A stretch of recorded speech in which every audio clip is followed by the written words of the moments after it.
responsabilizar. O senhor deu uma entrevista e declarou seu voto no Bolsonaro. O que disse? Disse que sou contrário às polarizações. Mas peraí, deixa eu concluir. Que o senhor disse isso, aí, não sei porquê, sei lá, uma semana depois, sem serem entrevistados, diversos ex-ministros começaram a se manifestar pelo Lula. Né? O Joaquim Barbosa gravou vídeo, Celso de Mello, que me surpreendeu de ter se manifestado sobre política, né? Não é se manifestou sobre A ou B ou C, mas ninguém perguntou, ele foi lá e se manifestou. O Carlos Veloso também. Se arrepende de ter se manifestado politicamente? Quem sabe, se pela vez primeira seguir o meu exemplo. O que eu disse?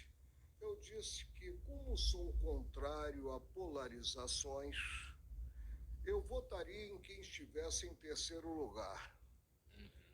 E procurei votar em quem estava em terceiro lugar, no primeiro turno. E que no segundo turno eu votaria no atual governante, no presidente Jair Bolsonaro. Por quê? Por quê?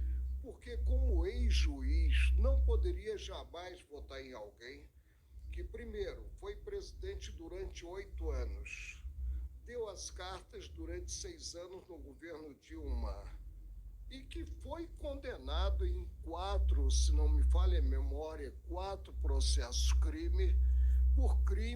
por delito contra a administração pública.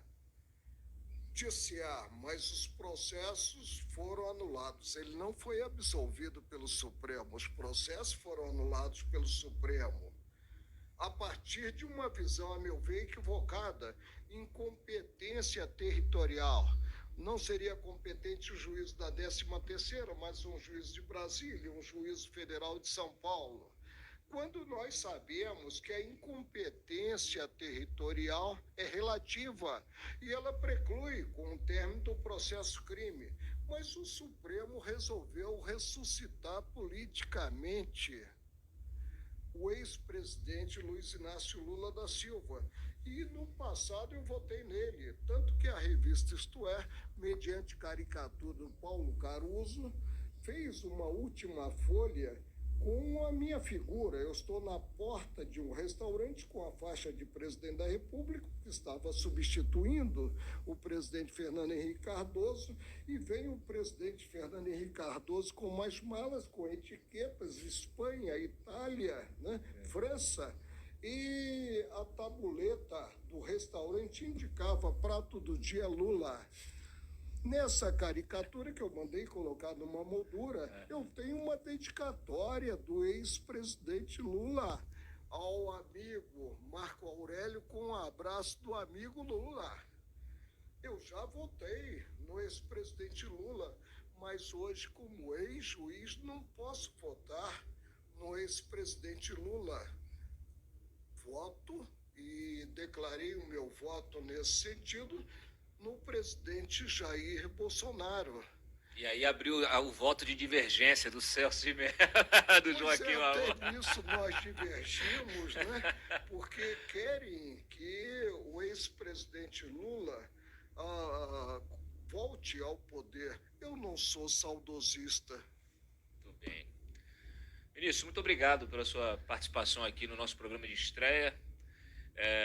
O senhor tem mais alguma coisa que o senhor queira falar? Fica à vontade aí de conversar com os nossos espectadores também. Que tenhamos um segundo turno pacífico e que o eleitor perceba a importância do voto a ser digitado na urna eletrônica.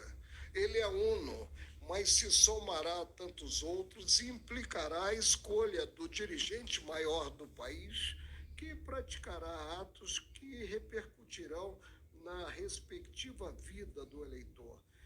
É esse o apelo que eu faço aos eleitores em geral, e que as eleições sejam tranquilas e que prevaleça a vontade do eleitor, tão bem preservada pelo sistema brasileiro, que é o sistema da urna eletrônica. Participei de eleição como estagiário, era juiz eleitoral à época, um primo, né, na Zona Oeste, no Rio de Janeiro. E, à época, nós tínhamos a cédula, que ensejava inúmeras distorções, rasura, ensejava a interpretação por quem estivesse apurando os votos, ensejava a cantada do voto de forma equivocada para anotação no mapa. Hoje em dia, não. Hoje em dia, a vontade do eleitor ela é digitada numa urna, num mecanismo super seguro, e essa vontade é preservada. Aguardemos o resultado do segundo turno no dia 29, penso que é 29? 30. No dia 30 de outubro, e que prevaleça, como eu disse, a vontade em si do eleitor, e que se dê ou não ao presidente que está tocando, né, as mazelas do Brasil, que nós temos grandes mazelas, que se dê um segundo mandato, não se dê segundo mandato, se ressuscitando, portanto, politicamente, o ex-presidente Lula. O senhor mandaria uma mensagem para o presidente Bolsonaro nessa linha também, de respeite o resultado e tal? Tem uma máxima. Os homens aceitam mais gestos do que palavras. Tá certo. Ele, presidente Bolsonaro, talvez tenha pecado um pouco. Ele hoje admite isso, ele já mudou o tom, né? Nas palavras, mas nos gestos, ele tem uma governança, sob o meu olhar, elogiável.